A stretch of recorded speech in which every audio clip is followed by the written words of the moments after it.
This is Commander Pepperpot's Max calling the Knee-High Council of the Planet Staff. Come in, you John Wayne Bobbitt dildo lookalikes. What is it, Max? Your poor man's version of Karl Marx knows. Monthly field report, not to mention rather obvious Doctor Who Minnesota rip-off concerning the stinking ape-harbouring Earthlings planet, your honourable bastard ship. As no one told him we throw his field reports in the rubbish compactor yet because we're not bloody interested in that rust-inducing ball of salt water. It keeps him away from us. His breath stinks worse than one of Christopher Biggins' spermy farts. And I should know, I've tasted them both. Go ahead, Pepperpot's Max. What exciting non-discoveries in a flash of mork from orc and third rock from the sun have you made this episode? Apparently Earth is governed by a pink shiny dictator known as the Cameron, whose job is squeezing money from the underpaid working classes and handing it over to the already stinking rich, then still getting the plebs to vote for him. He also convinces trolls to wave flags and cheer and give more money they don't have to two Nazi sympathising, disgustingly rich racists called Queen and Duke. Stupid brain-farting monkeys. I've seen more intelligent creatures voting for Cockney white battering twat Jim Davidson on Celebrity Big Brother. On a personal note, some wrinkled baboon tried to cram a tied-up Sainsbury's bag full of dog turds into my head when I was in the bushes this morning. And in plot-related news, Polly Jenkins, sworn enemy of the greatest metal mutant hybrid race in the galaxy, was last seen hurtling to her death through the sphincter of her unconsciousness, while Laura Pendlebury was put on trial for vandalising the universe before being sentenced by Stephen Hawking, our supreme overlord, the latter scenario of which is illustrated now by the following cutaway.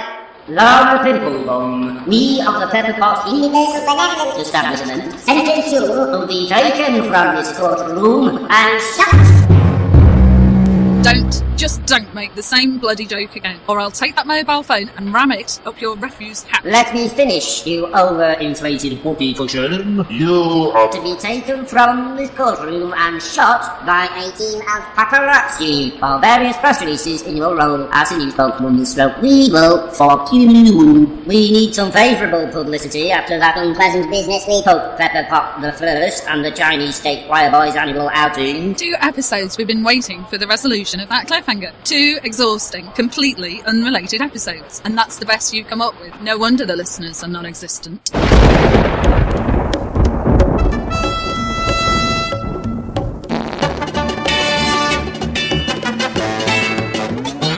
The Laura Pendlebury Adventures by Brian Hughes, Episode 5. A not particularly fantastic voyage. Actually, mate, there's been 4 Laura Pendlebury episodes, 2 Polly Jenkins Investigates, 1 Pepper Potts mini-sode, 1 somewhat confusing and rather dog-eared documentary, 1 specially recorded Never to be Heard Again trailer, and 1 bizarre spin-off by Anthony Briscoe. God only knows what episode that makes this one, because it's impossible to tell what's canon and what isn't, but as sure as a wombat's bumhole smells of eucalyptus, it ain't episode 5. Nobody listens to the damn things anyhow. Since the dawn of intelligent thought, humans have wondered what becomes of the soul during periods of unconsciousness. At least those who have any self-awareness have considered such matters. The rest are too busy watching reality shows featuring so-called E-list celebrities, i.e. unknown entities who are really just friends with cousins of hairdressers who once designed the toupees of genuine celebrities, or minor celebrities in their own right, who were perhaps a bit famous once, but in latter years the panto works dried up and now their lust for former glory has satiated their withered souls with desperation. Where was I? Oh yes, consciousness. What becomes of our awarenesses when the brain is out to lunch? Polly Jenkins, having just fallen through the prolapse ring piece of a rabbit burrow-like kid and landed among a group of pensioners in Cleveland's birdcage, is about to find out. What is it, Mrs. Pugnacious? Some sort of horrible sea cucumber cake and jammed up by last night's storm from the bowels of the ocean and spewed into our shelter? It's just an overweight drunken cow, Mrs. Ignoble. Looks like she's dead. Let's poke her with our brollies. That's it, Mrs. Insect Crusher. Indonesia the rubber bung a good twist. Unfortunately for our listener, singular, Polly Jenkins has currently locked the door to her jaundiced mind and isn't allowing eavesdroppers over the threshold. Instead, we'll have to rejoin Laura Pendlebury shortly after the completion of her first ambassadorial photo session with various intergalactic dignitaries, and now enjoying a post-coital cigarette behind the wheelie bins with her local butcher. I got the bit about shaking hands with evil dictators from across time and space. The brain-eating patrician of Maximum Prime, Vlad the Impaler, Gorin Pimple the puppy-mangling Prime Minister of the Gastric Juice, Boris Johnson, But what gives with the photographs of me in a tutu with a pepper pot holding a feather duster on my lap? My own private collection, Miss Pinhole. I might be paralysed from the nose down, but I bought this chair from the BBC when Jim Who Fix It was cancelled. You'd be amazed at some of the fittings. Anyhow, if there's some way I could repay you for your services to the Astronomical Board, make a note of that company name, folks. There's a payoff coming before the end of the siege. Actually, there is, Mr. Jenkins. I've just heard the announcer bloke mention that Polly was lying unconscious in the birdcage. She's a venomous, sarcastic old bore and all that, but I don't fancy cleaning the twatter myself. According to the plot synopsis, she suffered a major aneurysm from the impact of the fall from her head, along with a whale and a bowl of petunias landing on her head, and several demented old biddies from the Kingdom Hall on Victoria Road cracking her skull open with their walking sticks. An aneurysm? She's broken her arse? It's the clot in her brain, Miss Pumpernickel. One that's growing exponentially at the rate of John Prescott's jowls. According to predictions, if she doesn't get treatment... By the end of this broadcast, she'll be as dead as the Labour Party's socialist policies. If only we had some sort of dinky submarine with missile-firing capabilities and commercial toy manufacturing potential and a miniaturisation machine. I could shrink myself down to the size of a yeast infection, bind her in the skull brain, torpedo the clot, and save her merciless life, thus making her obligated to my every selfish whim for the rest of eternity. But what are the chances of such a combination of items being available amongst these old, fusty boardrooms? Astronomical, I should imagine, and there's the payoff such as this is. At a submolecular level, there's surprisingly less in the way of universal solidity than most casual observers realise. Your common garden atom consists of a nucleus built from protons and neutrons, surrounded by several orbiting electrons, generally illustrated in periodicals as one mutated tennis ball elliptically buzzed by several ping-pong balls. This is massively inaccurate. At such a scale, if said tennis ball was sitting on Fleetwood Mount, the nearest ping-pong ball electron would be found on the furry Cossack hat speared to some old biddy's head in Thornton. Everything else would just be space. Photographs showing spherical molecules packed like Easter eggs into Eamon Holmes's mouth are nothing more than computer simulations of the invisible nuclear forces, or, to put it another way, downright lies, courtesy of the all-knowing scientific establishment. There's a draft. I've got goosebumps. What's taking so long, Professor? Oh, miniaturization machine is clockwork as you would expect in a third-rate steampunk audio series such as this. It looks beautiful, of course, for all the benefits that has for the listener, but I have to keep winding the damn thing up. It resembles something from the obscure 80s mid-evening BBC program, The Great Race, presented by Professor Heinz Wolf, upon whom I have based this outrageous accent. Do I have to stand here, bollock naked? A number of pepper pots have already poked their eye stalks round the door in search of non-existent paper We have only one diving fruit with Pembroke. It's size 16. There's a lot of bloody shrinking to go before we can fit you into I it. must be honest though, there's something exciting about standing in a stranger's laboratory in the pub. It's like being 8 years old again, running wild down Coronation Street for a dare. It's no good. I can't resist.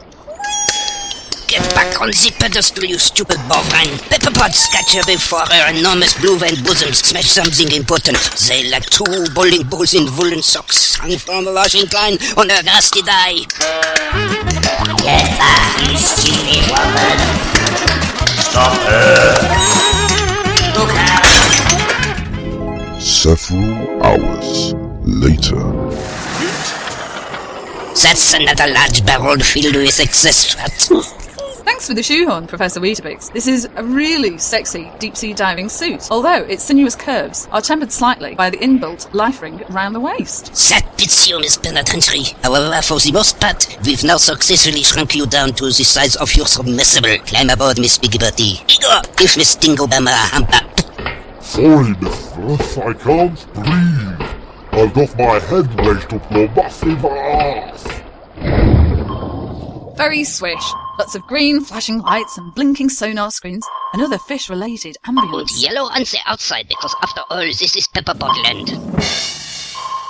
If you ever crack another joke like that, I'll rip your testicles off and stuff them down your gob. Now, get on with it. Igor, where have you gone, you ugly backfeet bastard of and wiederum untrained Are you inside this all-propelled underwater Nautilus capsule? At a spunk with Miss Dingleberry? Yes, master. Unfortunately, my head's still wedged up her ass crack.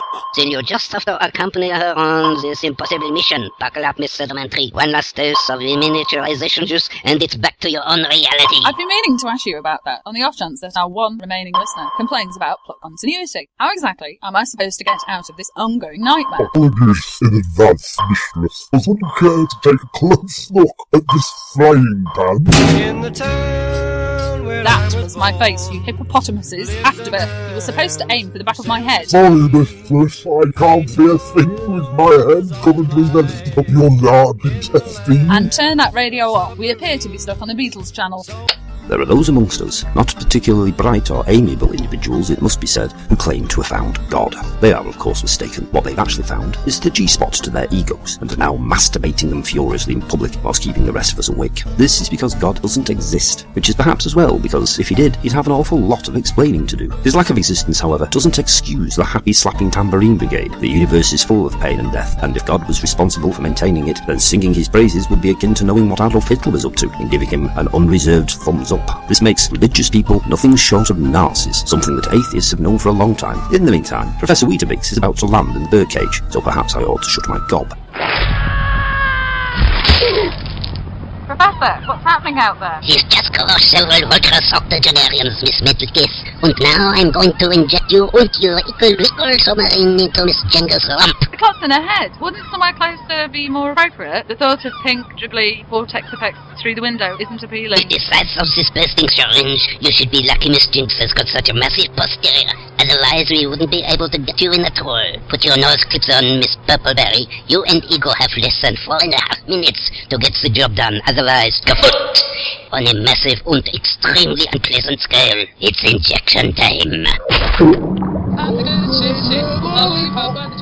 And so, with less than 4.5 minutes to go, Laura Pendlebury, in desperate need of some sort of audio montage to cover the journey quicker, began the treacherous descent through Polly Jenkins' colon, stopping off at the right kneecap en route because Igor had been holding the map upside down, calling at the pancreas, spleen, undescended testicle, wishbone, spanner and larynx before eventually arriving at the neural cortex.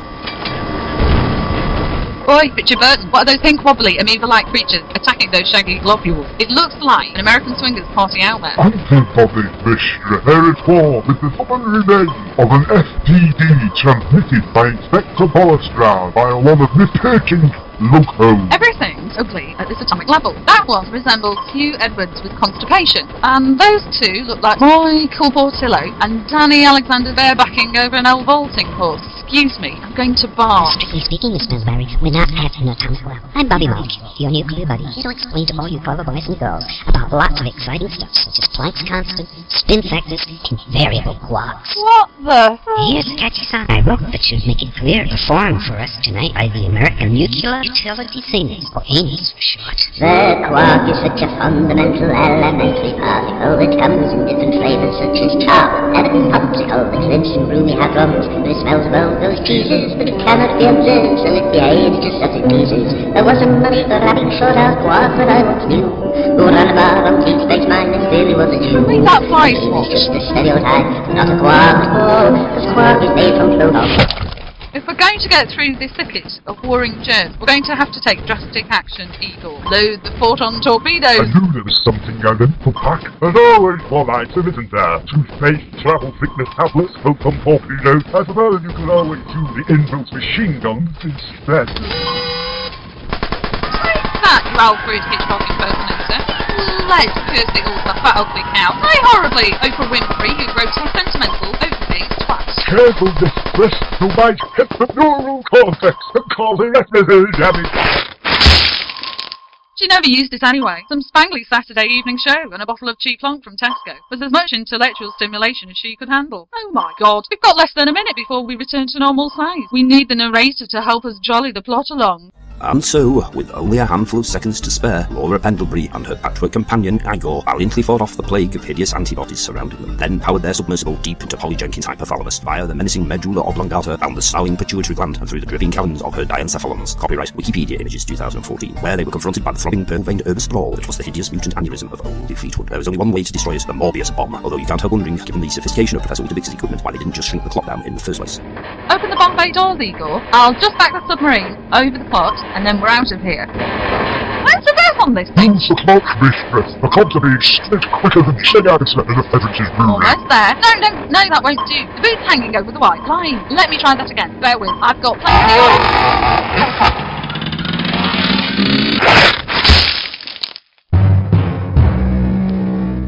Ah, bugger.